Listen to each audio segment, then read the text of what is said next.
네, 안녕하세요. 인사드리고 시작하겠습니다. 김동엽입니다. 반갑습니다. 저도 시작하면서 계속 앉아서 들었는데 좋은 내용이 너무 많은데 너무 오래 앉아 있어서 몸이 찌뿌둥하시니까 기시개 한번 딱 피시고 한번 시작하자. 쭉 해서 머리 한번 이제 은퇴 준비 그림을 제가 이걸 한번 가져와 봤어요. 이게 여기 계신 분 중에 예전에는 이런 월급 봉투를 받았을 거예요. 제가 어디 가서 많이 물어보면 언제까지 받았는지 물어보면 80년대 중반까지는 확실히 받았던 것 같아요.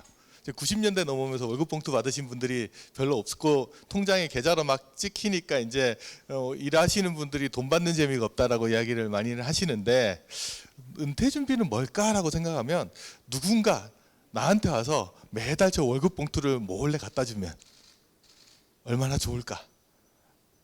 끊임없이 언제까지? 죽을 때까지.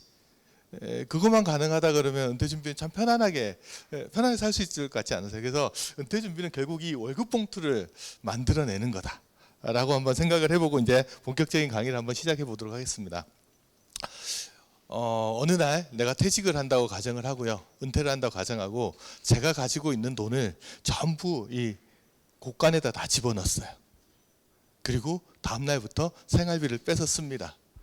질문 한번 드려볼게요. 이렇게 살면 곳간이 먼저 빌까요? 제가 먼저 죽을까요? 정답은 알 수 없답니다. 어떻게 알아요, 이거를?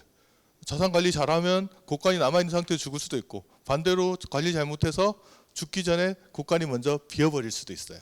문제는 뭐냐? 알 수 없기 때문에 사람들이 불안한 거예요. 뭐가 불안하냐? 내가 죽기 전에 저 곳간이 비면 어떡할까? 이게 불안해지기 시작하는 겁니다. 그러면 어떻게 하냐? 어느 날 문득 이거 먼저 비면 큰일 나는데 해서 자산관리 방법이 자린고비식으로 바뀝니다. 자린고비는 굴비가 없어서 못 먹어요? 없어질까 봐 못 먹어요? 없어질까 봐 못 먹어요. 자산관리하는 똑같습니다. 어느 날 70대 중후반이 되면 돈이 있는데도 꺼내 쓰지 못합니다. 왜? 없어지면 큰일이거든요. 우리는 자산 관리를 할 때 있는 돈에서 꺼내 쓰는 거 잘할 것 같지만 그걸 제일 못하는 것 같아요. 그래서 이거 없어지면 안 되는데 자린고비식 자산 관리로 바뀝니다. 그러면 이제 나이가 들어가면 안타깝지만 건강하게 끝까지 살다 가시는 분도 계시지만 어느 순간 뭐 치매가 오거나 이런 일들도 되게 많잖아요. 그럼 어르신들 중에 자기 돈이 있다는 사실도 잊어버리시는 분들이 나타나기 시작합니다. 그리고 자녀분들은 부모님 돈이 있는 건 분명히 알지만 자기 돈이 아니라서 못 꺼냈습니다. 일본에서는 이런 일들이 많이 나타나면서 일본 신문기사나 이런 제목이 뭐가 나오냐면 돈이 치매에 걸렸다는 이야기가 나와요. 그래서 일본에는 뭐가 발달하기 시작하냐 그러면 내가 살아있고 정신이 온전한 상태에서 이 돈을 어떻게 쓸지에 대해서 의사를 분명히 해두는 거, 신탁이나 이런 상품들이 많이 발달하기 시작합니다. 그렇게 되게 중요해져요. 여하튼 우리는 이제 자린고비식으로 자산 관리를 하지 않으려면 어떤 자산 관리 방법이 있냐? 이제 돈을 전부 곳간에 넣어놓는 게 아니고요. 돈을 이제 매달 우물처럼 나오게 만들어 둡니다. 이번 달에 쓰면 다음 달에 또 나와요. 아까 누가 몰래 와서 월급 봉투 두고 가는 것처럼 저 구조를 만들어 놓으면 사람들이 은근히 마음이 편해집니다. 이번 달에 들어오는 만큼만 쓰면 어떻게 돼요? 다음 달에 또 나오니까. 그래서 나이가 들어갈수록 자산관리 방법은 곳간 형태의 자산이 아니고 우물 형태의 자산을 만들어 놔야 돼요. 매달 일정한 금액이 나한테 발생할 수 있게끔 월급처럼 들어오게끔 만들어 놓는 자산관리가 되게 중요합니다. 그러면 그 다음 순서는 뭐냐? 그러면 이 우물을 얼마나 깊게 팔 거냐? 너무 깊게 팔면 현재가 힘들어요. 그런데 지금 편하자고 너무 얕게 파놓으면 뭐가 문제예요? 미래가 힘들어집니다. 그래서 질문이 바뀌죠. 그러면 저 우물을 얼마나 깊게 파야 될까? 적정한 깊이는 얼마일까? 이건 정답은 없습니다. 사람마다 답은 다 다른데 어떤 분이 저한테 물어봐요. 근데요, 노후생활비 얼마나 필요해요? 라고 저한테 물어보면 제가 뭐라고 답을 해야 돼요? 솔직히 당신 생활비를 제가 어떻게 알아요? 답은 잘 없습니다. 근데 자꾸 물어보시니까 제가 이런 표를 하나 들고 다닙니다. 국민연금연구원이라는 곳에서 한 2년에 한 번씩 조사를 해서 발표를 하는데 가장 최근에 발표된 자료를 보면 2023년에 조사해가지고 작년 연말인가 한번 발표됐던 것 같아요. 보시면 서울에서 부부가 적정하게 살아가는데 337만 원 정도가 필요하다고 합니다. 그러니까 여러 명한테 물어봤더니 평균값이 저 정도 나왔다라는 겁니다. 제가 현장에 나가서 물어볼 때는 저거보다 조금 더 높은 금액이 나옵니다. 한 400이나 500을 이야기하시는 분들도 꽤 많이 나오고 있어요. 근데 뭐 300이 됐든 400이 됐든 500이 됐든 이 금액을 이야기하면 반응은 두 가지로 나옵니다. 첫 번째 반응은 뭐냐면 저렇게나 많이 필요해? 라는 반응이 있을 수 있고요. 두 번째는 저거 가지고 어떻게 살아? 라는 반응도 있어요. 뭐 사람마다 답이 다르니까. 중요한 건 뭐다? 내가 얼마가 쓰는지는 누가 제일 잘 알아요? 자기 자신이 압니다. 잘 써봐야 됩니다. 어느 정도 비용이 들어가는지를 한번 적정하게 생각을 해보고 뭐 자기한테 필요한 생활비가 얼마 정도인지 한번 정확하게 한번 기록해보고 그 돈을 어떻게 만들어낼 건지에 대해서 이제 한번 그림을 그려보는 거죠. 여기서부터가 중요합니다. 빈 종이를 하나 딱 꺼내놓고요. 밑줄을 한번 쭉 긋습니다. 나는 몇 살까지 일을 할 수 있을까? 퇴직 나이를 써놓은 거죠. 그다음에 나는 몇 살에 죽을까? 배우자는 몇 살까지 살까? 전번에 어디 강의를 가서 이렇게 표를 보여줬더니 어떤 분이 손을 들더니 뭐라고 이야기하냐 그러면 왜 본인이 꼭 먼저 죽어야 되나요? 순서는 바뀔 수 있어요. 근데 부부가 한날 한시에 죽는 일은 드물잖아요. 그러면 둘이 사는 기간이 있고 혼자 사는 기간이 분명히 있을 겁니다. 그러면 저 표를 이정표를 하나 그려놓고요. 그 다음에 이 그림을 한 박스를 하나 쳐보는 거죠. 둘이 살 때 생활비가 얼마 정도 필요할까? 혼자 살면 얼마나 필요할까? 예를 들어서 어떤 분이 자기는 서울에서 사니까 한 달에 500 정도는 있어야지 부부 둘이 사는데 적정한 것 같아. 그분의 말입니다. 그럼 500이 필요하면 둘이 살 때 500 정도가 들어가면 혼자 살 때는 어느 정도 비용이 들어갈까? 뭐 집집마다 다르겠지만 평균을 내보면 보통 60에서 70%가 들어간다 그럽니다. 그러면 300에서 350 정도. 그 정도 비용이 들어갈 거예요. 그러면 이제 해야 될 일은 이 박스를 어떻게 채울 거냐 라는 것들을 우리가 파악을 해야 됩니다. 제일 먼저 해야 될 일은 뭐냐? 부부 두 사람 중에 국민연금 등 공적연금을 제일 먼저 받는 사람이 있을 거 아니에요. 그분이 몇 살부터 공적연금을 얼마나 받으시는지 한번 보셔야 됩니다. 뭐 공무원도 있을 수 있고 국민연금 가입하신 분도 있을 수도 있고 뭐 사학연금 받으시는 분도 있을 것 같습니다. 국민연금 가입자 같은 경우는 자기 태어난 연도에 따라서 국민연금 수급 시기가 달라지는 건 아시죠? 1969년도 이후 출생하신 분들은 65세부터 받으십니다. 그보다 좀 일찍 태어나신 분은 조금 더 빨리 받고 있다는 건 알고 계시면 됩니다. 그러면 어디 가면 보냐? 국민연금공단 홈페이지나 통합연금 포털이라는 사이트가 있어요. 그 사이트에 들어가면 내가 국민연금을 몇 살부터 얼마 정도 받는지를 정확하게 확인할 수 있습니다. 그러면 내가 500만 원 정도가 필요한데 나는 65세부터 국민연금으로 예를 들어서 한 달에 150 정도를 받는다 라고 하면 500만 원 중에 150이 준비가 되면 부족한 게 얼마예요? 350 정도가 부족하죠.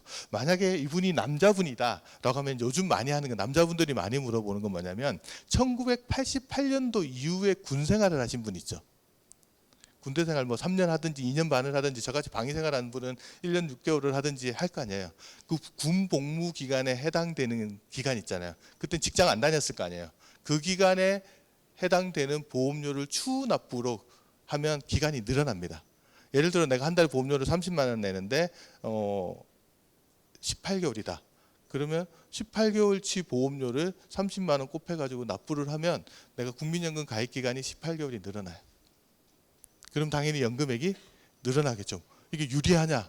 가입 기간이 늘어나니까 연금액은 더 많이 나오니까 유리하긴 한데 그것도 꼭 물어보셔야 됩니다. 국민연금공단에다가 내가 이 군 복무 기간에 해당되는 보험료를 추후 납부하면 보험료는 얼마고 이걸 넣었을 때 연금액은 얼마나 더 늘어나는지 확인을 해보면 그 돈을 딴 데 썼을 때 비교해 볼 수 있잖아요.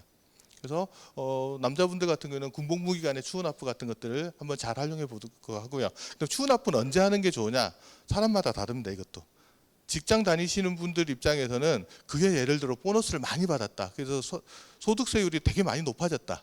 30, 40% 세율까지 올라가 버리는 상황이면 이거 돈이 꽤 많이 생겼는데 이 돈 어디 섰까 고민하다가 이거 국민연금 보험료로 추후 납부하면 그게 그의 소득에서 공제될 수 있잖아요. 소득 공제를 받으실 수 있기 때문에 그런 방법으로 활용하는 것들도 한번 볼 수 있어요. 그러면은 실질적으로 내가 소득 공제를 받고 나면 실질적으로 내가 내는 보험료는 상대적으로 적어질 수가 있는 효과들이 있습니다. 그래서 그런 부분들을 종합적으로 고려해서 혹시 군복무 기간이 있으신 분들은 자기 연금을 얼마나 늘릴 수 있는지 한번 고민을 한번 해보셔야 됩니다. 그럼 두 번째는 나 말고 나의 배우자는 공적연금을 얼마나 받을 수 있나 이것도 한번 생각해 봐야 되잖아요. 제가 상담하신 분 이분 물어봤더니 배우자분이 7년 정도 직장 생활을 하다가 그만뒀대요. 둘째가 태어나면서 애 키운다고 힘들어가지고 직장을 그만뒀대요. 근데 국민연금 가입자가 연금 받으려면 몇 년을 더 내야 되죠? 10년은 내야 국민연금을 수급할 수 있는, 노령연금을 수급할 자격이 생기는데 이분은 7년이면 좀 부족하잖아요. 그래서 어떻게 하셨어요? 물어봤더니 4년 전에 국민연금공단에 가서 임의 가입 신청을 하셨다는 거예요. 그래서 보험료를 내고 있대. 전업주부는 원래 안 내도 되는데 스스로 가서 내는 건 임의 가입이잖아. 그러면 7년에 4년 다음에 11년 정도 되니까 수급할 자격은 생긴 거죠. 65세부터 받을 수 있는데 기간이 짧잖아요. 그래서 금액은 얼마 안 되겠다 싶어가지고 얼마 나온대요 그랬더니 와이프가 임의 가입하자마자 그 퇴직하고 나서 임의 가입할 때까지 가운데 안 낸 보험료 있죠. 그거 중에 10년치를 추후 납부했다고 그러는 거예요. 현재는 추후 납부는 최장 119개월치를 할 수 있습니다. 10년치죠 거의. 그러면 7년에 10년에 4년 다음에 21년 정도 되고 60이 될 때까지 조금 더 낼 수 있잖아요. 그 기간 합쳐서 한 달에 얼마 정도 나오는지 물어봤더니 한 65세부터 100만 원 정도는 받을 수 있대요. 그럼 본인이 150이고 배우자가 100만 원이면 한 250 정도는 준비가 되는 거죠. 이걸 뭐라고 그러냐? 전문 용어로 연금 맞벌이를 한다 그럽니다. 지금 현재 40대, 50대 부부들, 배우자 있는 부부, 유배우 가구들 통계를 보면 전체 가구의 한 60% 정도가 맞벌이를 하고 있어요. 예전에는 맞벌이 하면 부부가 재정을 합쳐가지고 어떻게든 돈을 많이 저축해가지고 집 사고 뭐 하고 이렇게 같이 자산 관리했는데 요즘 맞벌이의 특징은 뭐냐 그러면 부부가 뭐 해요? 돈을 합치지 않아요. 자기 월급이 내 월급이 있고 네 월급이 있고 카카오뱅크 같은데 공동생활비 통장을 하나 만들어 놓고 월급의 일정 부분을 집어넣어 가지고 뭐예요? 생활비로 써요. 제가 얼마 전에 상담하신 분은 그렇게 생활비 쓰는데 부부간에 약정을 했다 그래요. 무슨 약정을 했냐고 물어봤더니 그렇게 생활비를 쓰다가 3개월 연속 생활비가 부족하면 그 각출 금액을 10% 증액한다. 부부간에 이런 약정까지 해가지고 관리를 한대요. 만약 그런 분들이 생활을 하다가 이제 은퇴를 했어요. 월급도 각자 쓰던 사람이 은퇴하면 연금을 합칠까요? 그럴 확률은 높지 않습니다. 내 연금이 있고 네 연금이 있어요. 연금이 없으면 어떻게 돼요? 종속적인 삶을 살아야 돼요. 자기 연금이 있는 게 되게 중요해진 시대가 됩니다. 예전에는 뭐 부부가 뭐라고 그랬어요? 백지장도 맞들면 낫다고 했는데 요즘 부부들은 뭐라고 하냐면 백지장은 맞들면 찢어진다고 그래요. 자기 백지장은 자기가 들고 다녀야 되는 시대가 된 거예요. 그래서 내 연금과 배우자 연금이 각각 준비하는 것들은 재정적으로도 도움이 되지만 각각의 삶을 위해서도 상당히 필요한 부분이다. 그래서 내 연금, 배우자 연금을 합쳐서 부부가 맞벌이, 연금 맞벌이를 하는 구조들을 만들어 놓는 게 1번 가장 중요한 거다. 그 다음에 이제 그래도 500만 원이 필요한데 250 정도가 준비됐으면 부족한 게 얼마예요? 절반은 부족하지 아직. 그럼 두 번째, 은퇴자들이 가지고 있는 자산 중에 규모가 제일 큰 게 뭐냐면 집입니다. 집. 그래서 물어봤어요. 집 있으세요? 그랬더니 있기는 한데 은행하고 공동 소유를 하고 있대요. 집 살 때 담보대출을 받아가지고 아직 대출 금액이 좀 남아있는 상황이에요. 그래서 그럼 은퇴하시면 어떻게 하시겠습니까? 여쭤봤더니 일단은 이렇게 큰 집에 아직 그렇게 계속 살 이유는 별로 없다. 이제 직장도 안 다녀도 되고 자녀들도 이제 대학 졸업하고 나면 다 독립을 할 텐데 굳이 이 집에 살 필요 없다. 그럼 다운사이징, 규모를 줄이거나 이사를 가거나 하는 방법들을 통해서 주택 규모를 줄일 수 있어요. 그러면 돈이 나온 거 가지고 제일 먼저 할 일은 부채를 상환하는 거죠. 은퇴 후에는 부채 없는 삶을 살아야 됩니다. 부채가 먼저 줄여놓고요. 그 다음에 자녀들이 이제 또 아까 증여 막 이야기하셨지만 퇴직하고 나면 뭐해요? 퇴직하고 자녀들 결혼할 나이쯤 되면 엄마 아빠한테 다 가만히 쳐다보면서 뭐 이야기해요? 돈 좀 달라고 이야기하잖아요. 독립자금이 필요해요. 요즘 어르신들이 하시는 이야기 들어보니까 자녀들이 결혼할 때 엄마 아빠한테 와서 이야기를 한답니다. 엄마 아빠 돈 좀 주세요. 왜? 그랬더니 상속증여세법 몇 조 몇 항을 보면 자녀가 결혼할 때 부모가 1억 5천을 줘야 된다고 돼 있대요. 이 무슨 소리냐 그랬더니 이 성인 자녀의 증여세 공제 한도가 얼마예요? 5천만 원. 아까 세무사님 이야기하시기에는 집 살 때 결혼할 때 얼마 더 줄 수 있다 그랬어요? 1억 합쳐서 1억 5천을 달라 그런대요. 물론 다 주는 건 아니겠지만 농담 삼아서 그런 이야기를 한대요. 여하튼 자녀가 결혼할 때 필요한 자금 조금 떼주고 그럼 남는 집 가지고 작은 집을 사가지고 그 집을 담보로 받을 수 있는 연금이 하나 있죠. 주택연금이라고 합니다. 주택연금은 현재 자기가 살고 있는 집을 담보로 맡기고 연금을 받는 제도입니다. 조건은 부부 중에 한 사람이 55세 넘어가야 됩니다. 주택 가격이 집이 여러 채라도 상관없습니다. 자기가 살고 있는 집 포함해서 보유하고 있는 주택의 공시가격의 합이 12억 원을 넘지 않으면 됩니다. 그럼 집이 여러 채라도 한 채, 자기 살고 있는 집을 담보로 이제 연금을 받는 거예요. 그러면 신청을 하게 되면은 이제 신청하는 시점에 주택 가격 있죠. 집값. 하고 부부 중에 나이 어린 사람의 나이를 기준으로 연금액이 딱 책정이 됩니다. 그러면 연금액이 책정이 되면 종신 정기 방식으로 정액 방식으로 받으면 본인 배우자가 살아있는 동안 동일한 금액을 계속해서 지급을 받습니다. 누가 먼저 죽든 상관없습니다. 계속 받을 수 있어요. 그래서 이분은 말씀해 주신 내용 가지고 65세부터 주택연금을 신청해서 받는다고 계산을 해보니까 한 150 정도를 받으실 수 있어요. 그러면 150에 100 하면 250에 주택연금 150도 하면 한 400 정도의 현금 흐름을 준비할 수 있죠. 근데 그림 잘 보시면 공적연금은 수평선인데 요거는 띄우뚱하게 그려져 있죠.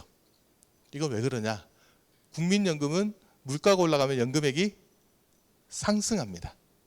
근데 주택연금은 그렇지가 않아요. 정액 방식을 받았기 때문에 가입하는 시점에 150만 원이 결정됐으면 이후에 집값이 오르든 떨어지든 물가가 오르든 떨어지든 상관없이 본인 배우자가 사망할 때까지는 그냥 150만 원이 나오는 겁니다. 그럼 처음에는 150만 원의 가치가 있지만 나이가 들어갈수록 어때요? 인플레이션 때문에 실질적인 구매력은 조금 떨어지기 때문에 제가 이렇게 비스듬하게 그려놨습니다. 하지만 뭐 너무 걱정하지 않으셔도 돼요. 나이가 들면 소비도 조금씩 줄어들어요. 그래서 저 부분이 상쇄되는 것들은 소비 감소 부분하고 어느 정도 상쇄할 수 있는 부분입니다. 여하튼 해야 될 거는 이분은 이제 한 400 정도가 준비됐으니까 부족한 게 얼마예요? 100만 원 정도죠. 이 100만 원을 어떤 방법으로 마련할 건지에 대한 이야기들을 하는 게 지금부터 시작해야 되는 거예요. 도저히 마련하지 못하면 뭘 해야 돼요? 소비를 어디서 줄일 건지에 대한 생각들도 조금 해보는 거죠. 그래서 주된 소득 기간에 내가 소득 관리를 어떻게 할 거냐라는 부분들이 1번 합니다. 그 다음에 이제 앞쪽으로 가야 됩니다. 퇴직하고 나서 국민연금이나 연금이 바로 나오면 공적연금이 바로 나오면 참 좋겠지만 그렇지 않잖아요. 이분도 65세부터 나오는데 우리나라 정년은 60세고 조금 빨리 퇴직하시는 분은 55세 임금 피크 하는 시점에 뭐 명퇴하시는 분들도 계시고 그럼 작게는 5년에서 10년 정도의 소득 공백 기간이 발생하기 시작합니다.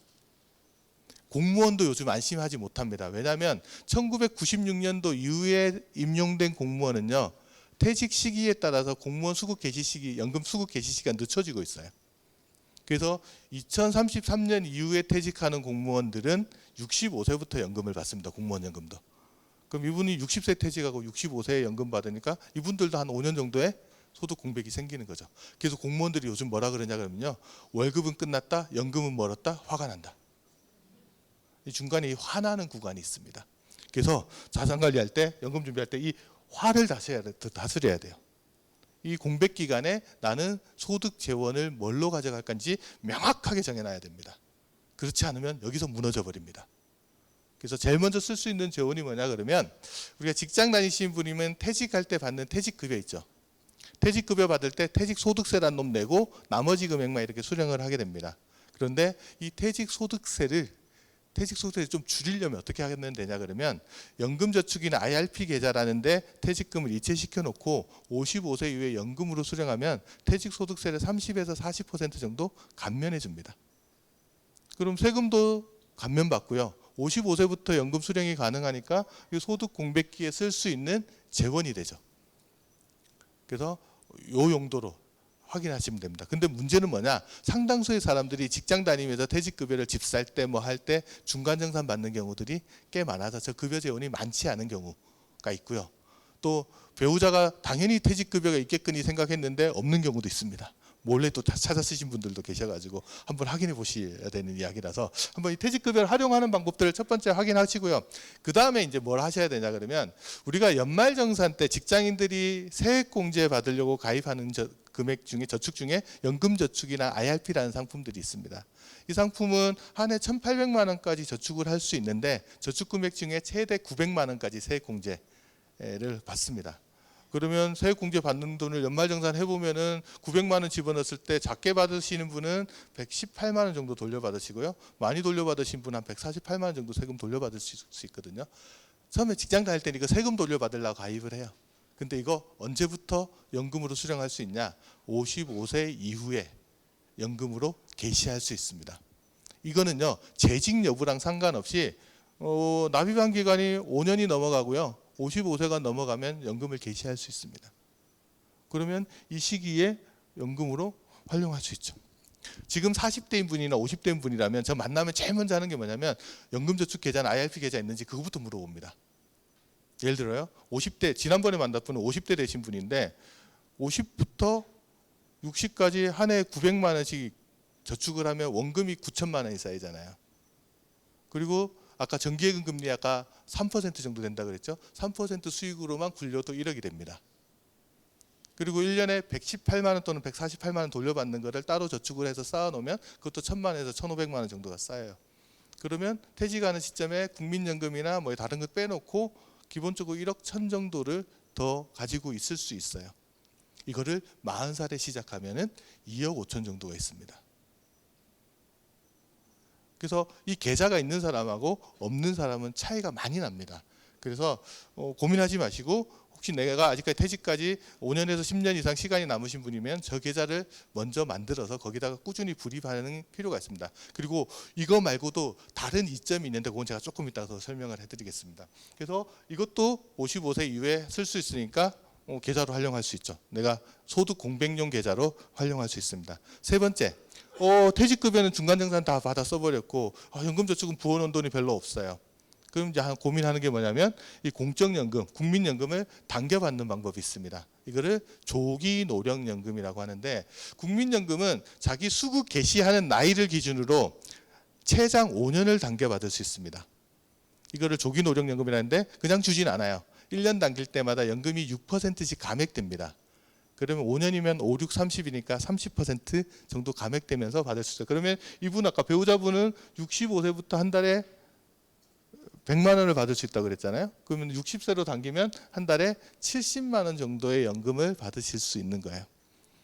그러면 꼭 여기까지 설명하면 저한테 물어봅니다. 60세부터 70만 원 받는 게 유리한가요? 65세부터 100만 원 받는 게 유리한가요? 저한테 질문을 해요. 그럼 제가 뭐라고 답을 할 수 있을까요? 언제 죽느냐에 따라 답이 달라지기 때문에 몇 살까지 사실 의향이 있냐고 물어봐야 되는데 그런 질문을 하긴 좀 그렇잖아요. 계산을 해보면 손익분기점은 정상적으로 수령한 사람이 더 유리해지는 나이대는 보통 73세에서 76세 사이 정도 지나면 정상적으로 수령하는 게 훨씬 더 유리하기는 한데, 이 의사결정하는 시점에 본인이 그렇게 오래 살 거라고 생각하지 않나 봐요. 조기 수령하신 분이 생각보다는 많습니다. 그래서 사람들은 장기적으로 유리한 걸 선택하기보다는 그냥 눈에 보이면 그냥 선택하는 것 같아요. 그래서 빨리 받으시려는 분도 생각외로 좀 많으시다 라고 한번 고민해 보시고, 이것도 방법이니까 한번 보실 필요가 있고요. 그 다음에 아까 주택연금이란 놈은 몇 살부터 받을 수 있다고 그랬어요? 부부 중에 한 사람이라도 55세가 넘어가면 주택연금을 받는 게 가능하다고 그랬잖아요. 그러면 이것도 소득공백용 재원으로 쓸 수는 있는데, 주택연금은 자 연금이라고 쓰고요, 읽을 때는 대출이라고 읽으셔야 됩니다. 본질은 뭐냐면 자기 집을 담보로 맡기고 연금 받는 거죠. 대출 받은 겁니다, 이거. 그럼 모든 대출에는 뭐가 붙어요? 대출 받으시면 은행에 이자 내야 되잖아요. 마찬가지입니다. 저것도 이자 있습니다. 이자가 없다라고 생각하면 저 대출 상품이기 때문에 이자를 내야 되는데, 다만 일반 대출하고 차이점은 뭐냐 그러면요, 받는 금액을 다달이 받는다는 거. 두 번째는요, 이자를 바로 내진 않는다. 그냥 쌓아둡니다. 언제까지? 본인 배우자가 다 사망할 때까지 쌓아뒀다가 두 분 다 돌아가시면 집 팔아가지고 원금하고 이자하고 수수료 다 갚는 구조예요. 그러면 이자를 쌓아두면 이자에 이자가 붙죠. 이걸 뭐라 그래요? 전문용어로? 복리라고 합니다. 복리. 자산에 투자를 해서 복리가 붙으면 자산이 빠른 속도로 늘어나지만, 이자에 대출에 복리가 붙으면 이자가 또 빠른 속도로 늘어날 거 아니에요. 그래서 주택연금은 개시 시기를 고민할 때 따져봐야 될 건 뭐냐 그러면, 내가 금융자산도 있고 집도 있어요. 그러면 내가 금융자산을 운용해서 수익 내는 걸 대출 이자보다 많이 수익을 낼 수 있으면 주택연금을 바로 개시해도 큰 문제는 없겠지만, 그렇지 않다 그러면 개시 시기를 조금 늦추고 금융자산부터 쓰는 게 더 나을 수도 있죠. 또 두 번째 고려해야 될 게 있습니다. 뭐냐면 주택연금은 본인 배우자 사망하면 다 집을 팔아가지고 갚는 구조잖아요. 근데 문제는 뭐냐 그러면 집을 팔았는데 돈이 모자랄 수도 있죠. 그럴 땐 더 내지 않아도 돼요. 그리고 그럼 남을 수도 있잖아요. 남는 경우에는 남는 돈을 상속인한테 줘요. 그렇죠. 그래서 그리고 주택연금의 연금액은 가입 시점에 집값을 기준으로 결정을 하거든요. 그래서 사람들이 어떤 생각을 하냐 그러면 집값이 막 올라가는 상태에서는요. 나중에 받으면 연금을 더 받을 수 있잖아요. 그래서 개시 시기를 좀 늦춰요. 근데 집값이 하향 기조로 접어드는 순간 가입자 수가 폭발을 합니다. 그래서 주택 시장 가격의 전망이 연금 개시 시기를 결정하는 데 또 영향을 미치더라는 거죠. 그래서 그런 것들을 복합적으로 고려해서 주택연금의 개시 시기를 결정을 하는 것들도 하나의 방법인 것 같습니다. 그래서 한번 생각해 보면 내가 살고 있는 집의 가격이 앞으로도 장기적으로 하향 추세로 계속 접어들 것 같다. 라고 하면 주택연금을 개시해서 현금 흐름을 확보해 놓는 게 집을 그냥 그대로 두고 있는 것보다는 훨씬 더 나은 전략일 수도 있어요. 여하튼 그런 방법들을 종합적으로 활용해서 저 시기에 내가 어떤 재원을 가져갈 거냐 그리고 한번 고민해 봐야 됩니다. 아까 김영희 씨도 이야기를 했지만 일 계속 해야 된다고 이야기하잖아요. 저 소득 공백 기간에 우리 최고의 전략은 뭐냐면요. 연금하고 일을 같이 가져가는 전략입니다. 저걸 일본에서는 연금 겸업이라고 합니다. 일하고 연금을 같이 가져가면서 소득 공백을 메워갑니다. 실질적으로 제가 조사를 해보면요. 퇴직하고 나서 재취업 일자리로 옮겨가면 소득이 많이 줄어듭니다. 첫 번째 옮기는 직장에서 한 40% 가까이 줄어들어요. 한 번 더 옮기면 거기서 10% 정도 더 줄어들어요. 그래도 일은 필요합니다. 왜냐하면 줄어드는 걸 부족한 부분만 연금으로 꺼내 쓰면 되잖아요. 그러면 연금이 덜 꺼내 써도 되니까 그 기간 동안 더 불입되는 효과들이 있습니다. 그래서 저 기간 동안은 기본적으로 구조를 어떻게 가져간다? 연금 겸업하는 전략들을 기본으로 가져간다. 적어도 언제까지? 공적연금을 개시하는 시기까지는 그 방법들을 가져가는 것들이 필요하다. 그럼 이제 뒤쪽으로 갑니다. 자, 여기 계신 선생님들 중에 본인이 먼저 죽을까요? 배우자가 먼저 죽을까요? 알 수 없잖아요. 근데 가정을 한번 해볼게요. 이분이 먼저 사망을 했다라고 한번 가정을 해볼게요. 이분이 이제 국민연금 가입자라고 가정을 할게요. 국민연금 가입자가 사망하면 뭐가 나오냐 그러면 유족연금이라는 게 나오죠. 국민연금의 가장 큰 장점은 죽을 때까지 나온다는 거고요. 두 번째 장점은 물가가 올라가면 연금액이 올라간다는 거예요. 세 번째 장점은 죽어서도 나온다는 겁니다. 그걸 유족연금이라고 해요. 근데 유족연금 금액은 어디에 따라서 결정되냐면 국민연금 보험료를 몇 년 동안 냈느냐에 따라서 달라집니다. 국민연금 가입기간, 보험료 낸 기간이 10년이 안 되시는 분은 자기 받던 금액의 40%가 유족연금으로 나오고요. 10년에서 20년 사이시면 50%, 20년 이상 내시면 60% 정도가 나옵니다. 이분은 만약에 국민연금을 20년 이상 냈다 그러면 150만 원에 60%면 얼마예요? 90만 원 정도의 연금이 나오는 거죠. 그럼 그 90만 원을 누가 받아가냐? 유족연금의 수급 1순위자는 배우자입니다. 이때 배우자는 법정 혼인관계에 있는 배우자뿐만 아니라 사실혼관계도 포함을 합니다.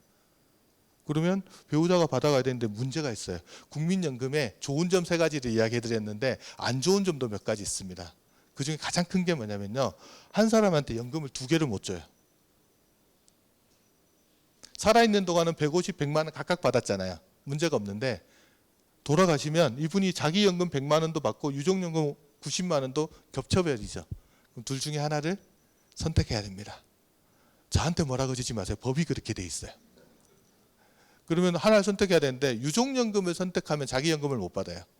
그럼 90만 원 받자고 100만 원을 포기하지는 않을 거고 그러면 100만 원을 선택하고 유족연금을 포기할 텐데 유족연금을 포기하면 포기한 유족연금의 30%를 자기 연금에 얹어줍니다. 그럼 90만 원을 포기하면 30%면 27만 원을 자기 연금 100만 원에 얹어주니까 127만 원 정도를 받게 되는 거죠. 그래서 127만 원 정도가 이분이 받아가는 겁니다. 자, 이분이 공무원이다 그러면 어떻게 되냐? 나는 공무원, 배우자는 국민연금 이렇게 가입하고 있으면 공단이 다르죠. 법이 달라요. 그래서 2개 다 받습니다. 그래서 결혼을 할 때도 이 포트폴리오가 중요합니다. 근데 뭐 지금 와서 바꿀 수는 없으니까 여하튼 그렇다. 근데 공무원끼리 결혼하면 어떻게 되냐?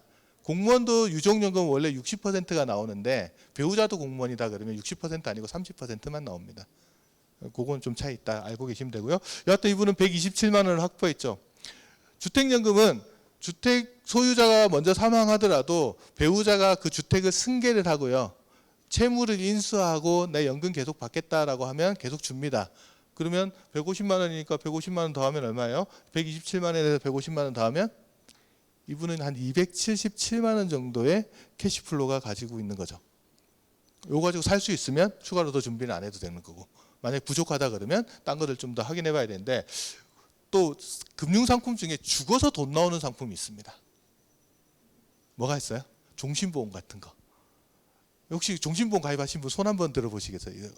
꽤 있으시네요. 혹시 선생님은 종신보험의 계약자, 피보험자, 수익자를 어떻게 해두셨어요? 아내로. 계약자, 피보험자, 수익자 다. 이렇게 물어봤을 때 정상적으로 대답을 정확하게 하시는 분은 10%. 70%는 대답을 못 하시고요. 20%는 틀린 대답을 하시더라고요. 자, 계약자는 보험료 내는 사람이고요. 피보험자가 죽으면 돈이 나오는데 그 돈을 받아가는 사람이 수익자예요. 근데 많은 사람들이, 어떤 분들은 물어보면 계약자, 피보험자, 수익자가 다 자기래요. 이분은 자기가 죽어서 보험금이 나오면 자기가 받으러 와야 돼요. 이 예수님이나 하는 일이거든요. 안 됩니다. 그런 분들 보험증권 확인해 보면 수익자란에 상속인 이렇게 써 있을 가능성이 되게 큽니다. 그래서 선생님도 마찬가지고 집에 종신보험 가입하신 분은 계약자, 피보험자, 수익자가 누군지 한번 확인해 보실 필요가 있죠.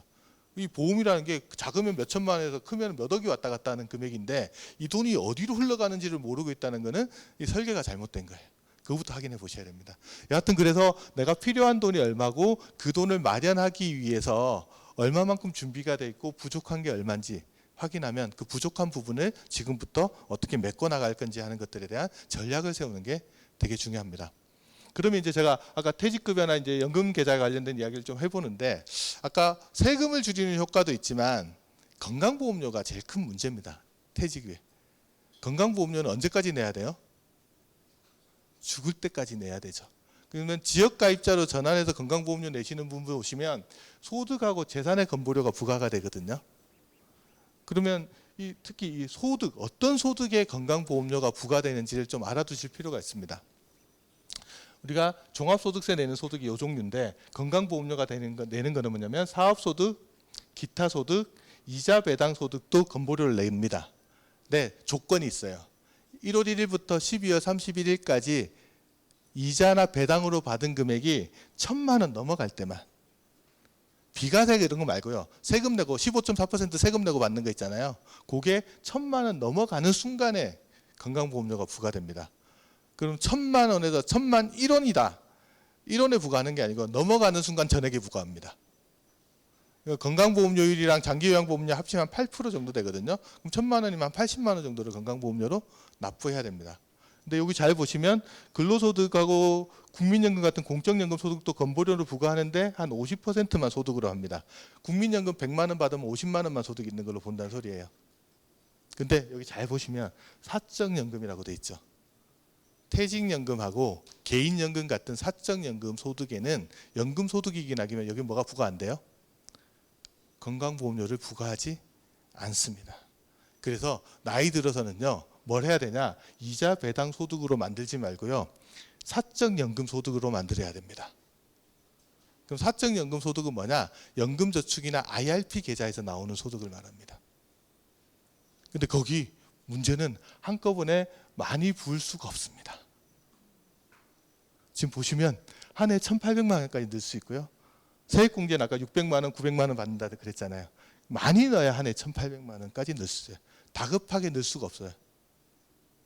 그럼 일단 한 해 1,800만 원에서 최대한 넣어서 그쪽 계좌를 키워놓고 거기서 연금을 수령하는 게 건강보험료를 절감하는 방법으로는 훨씬 더 나은 방법이다라는 거 첫 번째. 그러면 이거 말고 더 넣을 수 있는 방법은 없냐? ISA 계좌 혹시 아시죠? ISA 계좌는 한 해 2천만 원씩에서 5년간 최대 1억까지 들어갈 수 있습니다. 그리고 3년 의무기간이 지나면 중간에 해지하더라도 200만 원까지는 비과세, 200만 원 더 초과하는 것은 분리과세 혜택을 주는 금융상품이에요. 근데 여기서 나오는 것도 건강보험료 부과하지는 않습니다. 근데 3년이 지나서 의무가입기 지나서 해지하면요, 그 돈을 만기자금을 전액 다 연금저축이나 IRP 계좌로 이체할 수 있습니다. 그러면 3년 단위로 만기 자금들을 연금 계좌로 이렇게 옮겨 놓으면 그쪽 계좌 그 크기가 커지겠죠. 저수지를 키우는 작업을 해야 돼요. 그래서 그쪽에서 운영을 하셔야 됩니다. 그다음에 또 뭐 하나 더 들어갈 수 있는 게 뭐냐면 아까 말씀드렸던 퇴직급여. 아까 퇴직급여 어디 넣고 연금 받는다 그랬어요? 연금저축이나 IRP. 아까 1,800만 원까지 넣을 수 있다고 그랬는데 퇴직금은 별도입니다. 그래서 퇴직금도 거기다 다 집어넣는다. 그렇게 해서 연금저축이나 IRP 계좌에 들어가는 금액들을 좀 크게 키워놓고 나가실 필요가 있다. 그 다음에 또 하나 더 넣을 수 있는 거는 제가 써놓지는 않았는데 뭐가 가능하냐 그러면 주택을 다운사이징 했을 때 나오는 돈 있죠. 그 금액 중에 최대 1억까지 거기 집어넣을 수 있어요. 그러면 연금저축이나 IRP 계좌 들어가서 보면 특히 IRP 계좌 같은 건 들어가서 보면 어디 투자할 수 있냐면 예금, 펀드, ETF 다 투자할 수 있어요. 그럼 다른 계좌에서 투자하나 여기서 투자하나 투자할 수 있는 대상들은 거의 비슷하거든요. 그렇다 그러면 내가 세금도 많이 내고 건강보험료도 더 내면서 여기서 할 거냐 아니면 그걸 좀 줄이기 위해서 은퇴 이후에는 IRP나 연금저축 계좌를 나의 급여 계좌, 모계좌로 활용할 거냐 선택이 딱 주어진다 그러면 저는 무조건 연금저축이나 IRP 계좌에 들어가 있는 돈의 양을 늘려서 관리를 할 겁니다. 거기서 투자하고 예금하고 하시면 되잖아요. 그렇게 해서 자산 관리를 하시는 게 건강보험료 효율적인 계좌, 그다음에 세금 효율적인 계좌를 만드시는 거라고 보면 될 것 같습니다. 이 부분 제가 조금 건너뛰고요. 마지막 메시지만 하나 더 들어볼게요. 이 당나귀가 있는데요. 이 당나귀가 문제입니다. 당나귀가 하루 고된 노동을 하고 집으로 돌아왔는데 주인이 건초랑 물을 줬어요. 그랬더니 당나귀가 며칠 동안 이 일을 하고 나서 저 배불리 먹었으면 좋을 거 아니에요.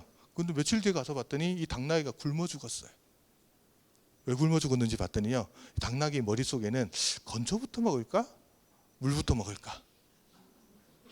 이 고민하다가 굶어 죽었답니다. 세상을 바꾸는 건요. 생각이 아니고요. 행동입니다.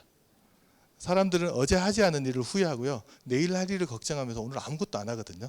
그래서 오늘 많은 거 배우셨는데 그중에 액션으로 옮길 게 있으면 그걸 액션을 하셔야지 내일이 바뀐다는 말씀드리면서 제 강의는 마치도록 하겠습니다.